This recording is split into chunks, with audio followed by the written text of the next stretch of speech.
Welcome to another episode of the video, the generation that could end humanity. For more video like this, subscribe, like, and share our channel. Life Fact Daily. Humanity's greatest threat not being asteroids, wars, or climate change, but ourselves.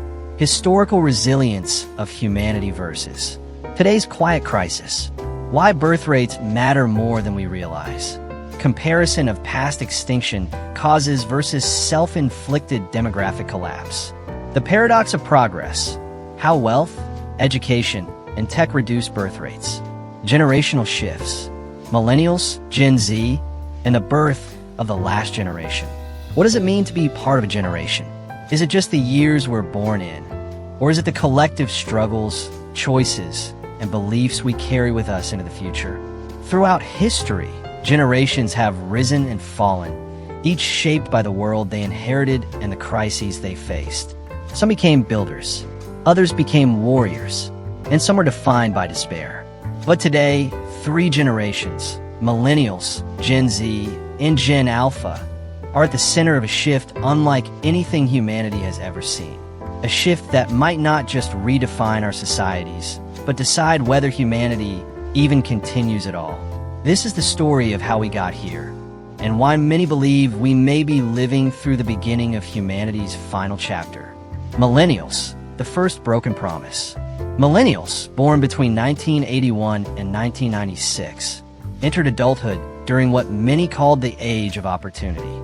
The world was supposedly open to them. Globalization was accelerating, technology was advancing, and education was more accessible than ever before. Parents told them, go to school, work hard, and you'll have a better life than we did. But when millennials stepped into adulthood, the world didn't match that promise. Instead, they faced a barrage of crises. Debt. In countries like the United States, student loan debt skyrocketed past $1.7 trillion. Young adults graduated into a system where higher education, a requirement for good jobs, came with a lifetime of repayment. In nations across Europe, Asia, and Latin America, similar patterns emerged. Education costs rising, wages stagnating. Housing. Millennials entered housing markets that were increasingly hostile. Prices soared beyond affordability, driven by speculation, foreign investment, and urban concentration. In many cities, buying a home became impossible without massive debt or generational wealth. Renting was no better. Sky-high costs consumed most of their income. Unstable jobs. Unlike their parents, who often held stable careers for decades, millennials inherited the gig economy. Short-term contracts, low benefits, and automation threats became the norm. Even those with advanced degrees struggled to find secure work. Delayed families. With financial survival taking priority, millennials postponed marriage and parenthood. Data shows that by their mid-30s, millennials had significantly fewer children than Gen X or baby boomers did at the same age. Many weren't postponing by choice, it was necessity. Raising children simply wasn't affordable. And yet, millennials also carried a cultural shift. They were the first generation to widely embrace the idea that parenthood isn't destiny. Women in particular found more opportunities outside traditional roles, and many couples chose fulfillment through travel, careers, or personal passions instead of children. For the first time in human history, an entire generation collectively began to question whether continuing the human story was worth the sacrifice. Gen Z, the generation of doubt. If millennials hesitated, Gen Z, born between 1997 and 2012, leaned into outright refusal. Surveys reveal that nearly 1 in 4 Gen Zers openly plan to remain child-free. Not just delay, never. For them, the decision is about more than money. It's about meaning, values, and survival. Gen Z grew up online, surrounded by constant reminders of global crisis. Every day, their feeds show wildfires engulfing entire towns, polar ice melting at record speed, species vanishing, and wars breaking out. They've been raised in a world where the apocalypse is background noise. And they ask, why bring children into such a world? Climate despair, Many Gen Z voices openly say it feels immoral to raise children when the planet itself may not be livable in 50 years. Greta Thunberg's Fridays for Future movement inspired millions, but it also cemented a belief: climate change may never be solved in time. Freedom and values. Unlike previous generations, Gen Z values personal freedom and mental health more than following traditional family paths. To them, parenthood often looks like a burden rather than a blessing. Raising a child means losing financial flexibility, losing independence, and inheriting endless anxiety about the future. Mental health. Gen Z faces record-high levels of depression and anxiety. Many already feel overwhelmed by their own survival. The idea of being responsible for another life feels unbearable. This shift isn't theoretical, it's visible. Child-free communities are exploding online. Hashtags like #childfree and #NoFuture gain millions of views on TikTok and Instagram. Groups like Birth Strike and Last Generation openly campaign for people to stop having children altogether, framing it as a moral protest against a collapsing world. If millennials hesitated, Gen Z has begun to actively step away. And this choice might shape humanity's fate more than any war or disaster. Gen Alpha, the children of uncertainty. Gen Alpha, born from 2013 onward, are still young. But already, they carry the weight of their parents' despair.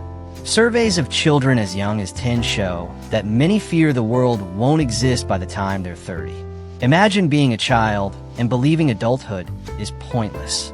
These children are growing up in the shadow of climate crisis, pandemics, and social upheaval.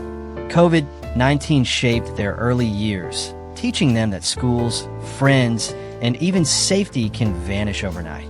They've never known a world where technology wasn't embedded in daily life, where AI, automation, and social media don't dictate identity and opportunity. And because so many millennials and Gen Z are postponing or rejecting children, Gen Alpha is already smaller in number. By 2030, they'll be the smallest generation born in centuries, if trends continue. Will they grow up to reverse the pattern, or to seal it? That remains the great unknown. History repeats, lost generations before us. This isn't the first time humanity has stared into the abyss of despair. After World War I, the so-called lost generation was marked by disillusionment. Millions of young men died in trenches, and survivors questioned the meaning of progress. Art, literature, and culture reflected their hopelessness. During the Cold War, children grew up with nuclear drills, taught that annihilation could arrive at any moment. Many assumed they'd never live to adulthood. But there's a key difference. Those generations feared external threats, war, bombs, enemies. Today's generations fear something internal, the collapse of belief in life itself. Not that humanity can't survive, but that it shouldn't. The rise of antinatalism and the child-free revolution. The 21st century has given birth to a philosophical movement gaining traction, antinatalism. At its core, antinatalism argues that bringing new life into the world is morally wrong, either because life inevitably involves suffering or because the world itself is collapsing. Online communities discuss choosing voluntary extinction. Forums with thousands of members share reasons for not reproducing, from personal freedom to ethical responsibility. Groups like the Voluntary Human Extinction Movement, VAMT, once fringe, now gain mainstream attention. Social media accelerates this trend. Influencers share glamorous child-free lifestyles, while others highlight the exhaustion, financial strain, and burnout of parenthood. Unlike in the past, where being child-free was stigmatized, today it is increasingly normalized. For the first time, refusing to reproduce is not an act of rebellion. It's becoming mainstream culture. The numbers don't lie. A global fertility breakdown. Around the world, fertility rates tell a chilling story. Japan, 1.15 births per woman and falling. Entire rural regions are turning into ghost towns. South Korea, the lowest fertility rate in human history, 0.78 in 2022, expected to fall further. Cities once bursting with life are now filled with elderly populations. China. After decades of the one-child policy, birth rates collapsed to around 1.0. The world's most populous nation is shrinking for the first time in centuries. Europe. Across Italy, Spain, and Germany, fertility rates remain well below the replacement level of 2.1. Southern Europe is especially affected. Italy hovers around 1.2. North America. The U.S. is at 1.6, Canada at 1.4. Immigration props up population growth, but native fertility continues to slide. Africa, still above replacement, with countries like Nigeria and Ethiopia averaging above 4. But even here, urbanization and education are rapidly reducing fertility rates. Demographers predict Africa will follow Asia's path within decades. The replacement rate needed for stable populations is 2.1. Virtually every advanced society is well below it. And once fertility falls too far, it rarely recovers. Governments fighting the decline and failing. Governments around the world have recognized the crisis. They've rolled out policies designed to encourage reproduction. Cash bonuses. Countries like Hungary, Singapore, and Japan offer thousands of dollars for each child born. Parental leave. Scandinavian countries provide generous maternity and paternity leave. Free childcare. Nations experiment with subsidized daycare, hoping to reduce the cost burden. Housing incentives. Italy offers abandoned houses for €1 if families move in and raise children there. Yet none of it is working. Fertility rates keep dropping. Why? Because the problem isn't just financial, it's cultural and psychological. For many young people, no amount of cash will change the fact that they don't believe the future is worth investing in. And so, despite billions in incentives, birth rates continue to collapse. The birth of the last generation? So here we are. Millennials hesitated. Gen Z rejected. Gen Alpha doubts. Governments scramble, but nothing changes. Are we watching the slow birth of humanity's last generation? Extinction doesn't always come with fire or ice. Sometimes it comes quietly, through empty cradles and silent classrooms. The end of humanity might not be war, but apathy. Not catastrophe, but choice. And the question remains, is this decline inevitable? Or will a new generation, perhaps still unborn, find a reason to choose life again? The future of humanity, extinction, collapse, or rebirth. What does the end of humanity look like? Is it a fiery apocalypse, a meteor crashing from the skies, or nuclear missiles painting the earth in mushroom clouds? Or is it something quieter, schools that never reopen, hospitals without patients, empty villages where laughter used to echo? Not the end of humanity in an instant, but its slow fading into silence. Right now, we stand at a crossroads. For the first time in our history, the greatest threat to humanity may not be something external, but ourselves. Shrinking populations, collapsing birth rates, and a generation questioning whether life itself is worth continuing. Add to this the dangers of pandemics, artificial intelligence, and nuclear standoffs, and we begin to see a picture of humanity's most fragile moment. But the future is not written yet. This is the story of extinction, collapse, or rebirth. The ghost towns of tomorrow. Travel to rural Japan, and you'll find villages where only the elderly remain. Schools sit abandoned, their playgrounds overgrown with weeds. Entire neighborhoods are silent, because no children were ever born to replace those who passed away. Look to southern Italy, where ghost towns now offer homes for €1, desperate to attract anyone willing to move in. Or to China, where once bustling provinces now see more funerals than births. These are not isolated stories. They are previews of the world to come. If fertility rates continue their downward spiral, we could see entire countries empty out within a few generations. Imagine walking through cities once home to millions, now crumbling under silence. Monuments to a species that simply chose not to go on. The global consequences of shrinking societies. A shrinking population doesn't just mean fewer children. It reshapes everything. Economy. Fewer workers means fewer people to produce goods, pay taxes, and drive innovation. With a smaller workforce, economies stagnate. Productivity falls while costs rise, creating a vicious cycle of decline. Healthcare. Aging populations demand more care, but with fewer young people to provide it, healthcare systems collapse under the strain. Imagine hospitals overflowing with elderly patients while there aren't enough doctors, nurses, or even family members to support them. Military and security. Armies shrink as fewer young men and women are available to enlist. Nations may be unable to defend themselves, shifting global power balances dramatically. A country with too few soldiers is vulnerable, no matter how many advanced weapons it owns. Innovation and progress. Historically, youth drive creativity. Young scientists, engineers, and entrepreneurs push the boundaries of what's possible. With fewer young people, innovation slows. A world of declining youth may also be a world of declining ideas. The ripple effect is clear. As societies age and shrink, they risk economic collapse, healthcare breakdown, and even cultural extinction. Threats stacking against humanity. As if shrinking populations weren't enough, humanity faces other existential dangers, each one capable of reshaping our destiny. Pandemics. COVID-19 was a warning shot. Scientists fear the next pandemic could be deadlier.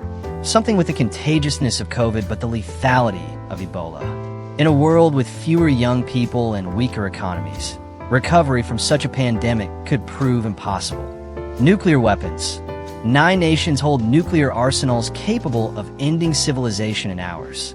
A miscalculation between India and Pakistan, or an escalation between NATO and Russia, could trigger devastation.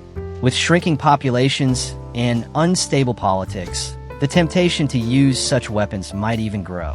Artificial intelligence. AI has the potential to revolutionize society, but also to destabilize it. Jobs across industries are already being replaced by machines. If AI develops beyond our control, we may face economic collapse, or even a future where humanity becomes obsolete in its own systems. The terrifying truth is that these threats don't exist in isolation. They stack. Imagine a future where declining populations meet runaway AI, where a weakened healthcare system faces a global pandemic, and where desperate nations resort to nuclear brinkmanship. Humanity may not need one disaster. It may be undone by a chain reaction. The world of 2050, a scenario. Let's project forward. The year is 2050. Global population has peaked and is now falling fast. The workforce has shrunk by 40% in some regions. Factories stand idle, not for lack of machines, but for lack of people. Entire school systems are shutting down. In Japan, hundreds of schools have already closed. By 2050, the trend has spread to Europe and North America. In nations like South Korea and Italy, populations are half of what they were in 2020. Streets feel emptier. Villages vanish altogether. Healthcare systems are collapsing. The elderly outnumber the young 2 to 1, and there aren't enough doctors or caregivers to help them. Governments are drowning in debt. With fewer taxpayers, pension systems collapse. Younger generations rebel against the burden of supporting aging populations. Militaries shrink, leaving once powerful nations vulnerable. New geopolitical powers rise in regions where fertility remains higher, leading to instability and conflict. This is not science fiction. Demographers already warn that these outcomes are likely unless trends reverse. By 2050, humanity may face a world where survival feels less like progress and more like slow-motion decline. Is Generation Beta the last?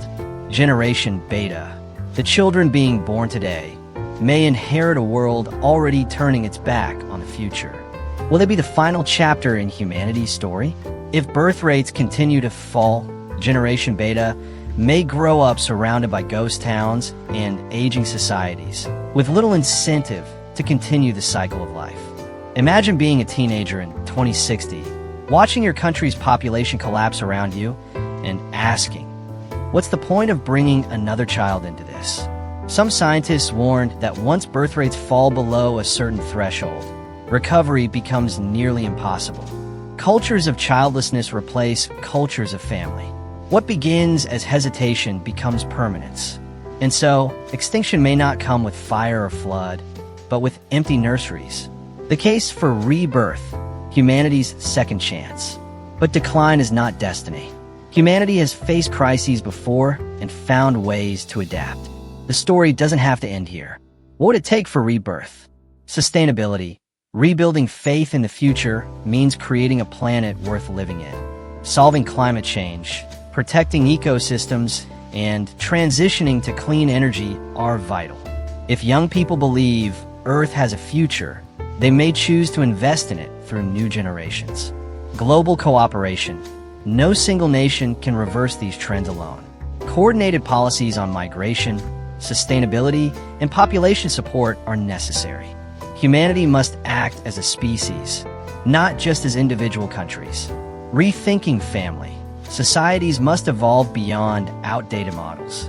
Supporting diverse family structures, investing in childcare, and reducing the burden on parents could make raising children less daunting. Parenthood must shift from being a private struggle to a shared social mission. AI as a partner, not a rival.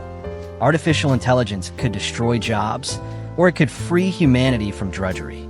If harnessed correctly, AI can provide solutions in medicine, education, and climate repair. Instead of replacing humans, it can empower us to build a future worth living in. The choice is ours, to let technology isolate us, or to let it help us thrive. The final choice, fade or fight. The story of humanity is not finished yet. Extinction is not inevitable, nor is rebirth guaranteed. We stand in a fragile moment, one where the smallest decisions, whether to raise a family, whether to embrace cooperation, whether to treat AI as a tool or a threat, may decide whether our species continues. The end may not come with a bang. It may come with silence, but it could also come with renewal, with a generation that chooses life, even when the odds are stacked against them. So the question remains, will we fade quietly into history, or will we fight for a future worth living in? The answer is in our hands. For more video like this, subscribe, like, and share our channel. Life Fact Daily.